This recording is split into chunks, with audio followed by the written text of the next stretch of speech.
जय श्री कृष्ण मित्रों, केम छो? मजामां ने?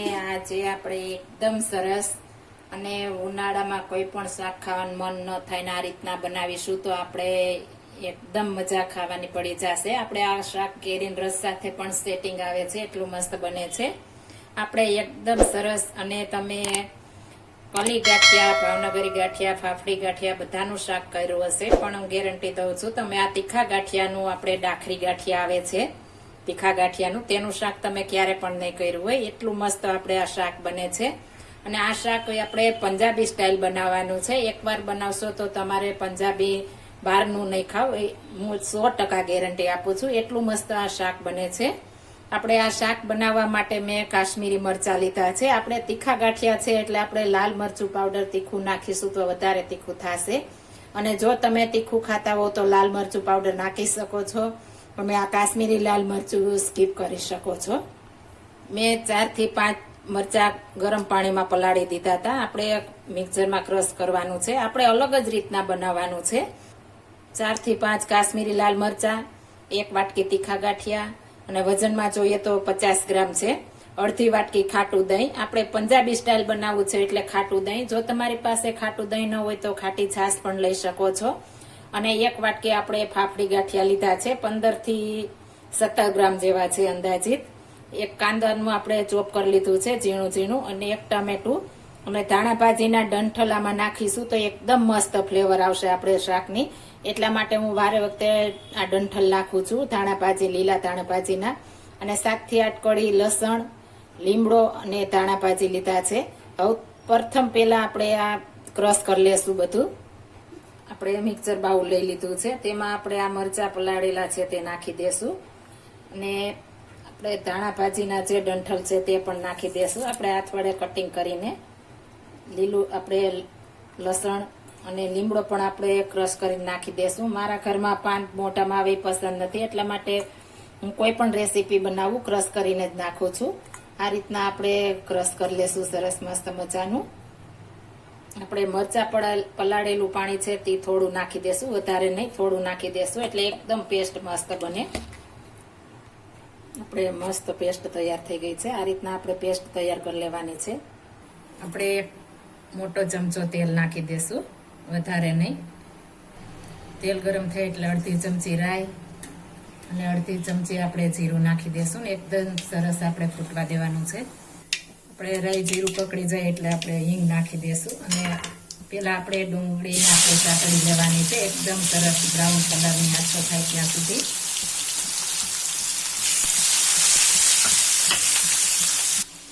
ડુંગળી સરસ બ્રાઉન કલર થઈ ગઈ છે, હવે ટામેટું નાખી દેશું।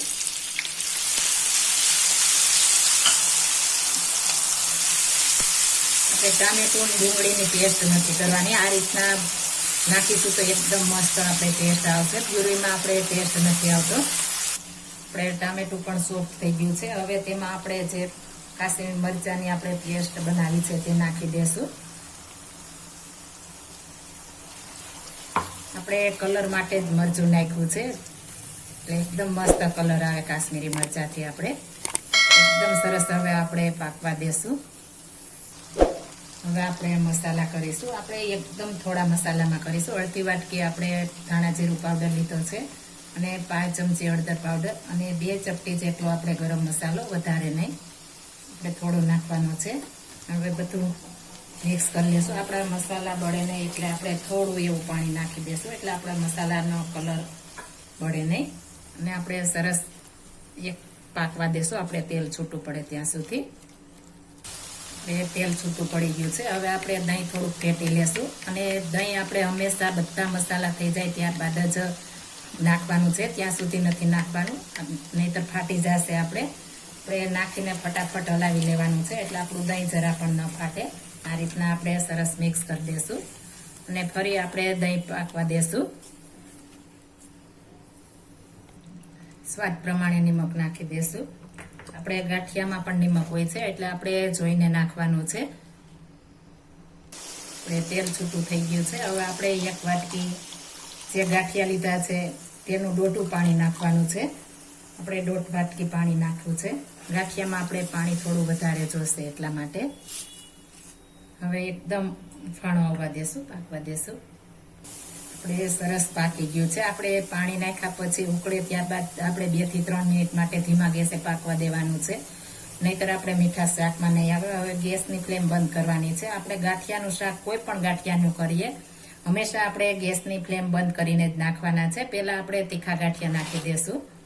તીખા ગાંઠિયામાં આપણે પાણી ચડતા વાર લાગે છે, એટલા માટે થોડી વાર ગાંઠિયા રહે ત્યારબાદ આપણે ફાફડી નાખવાના છે. હવે આપણે ફાફડી નાખી દઈશું.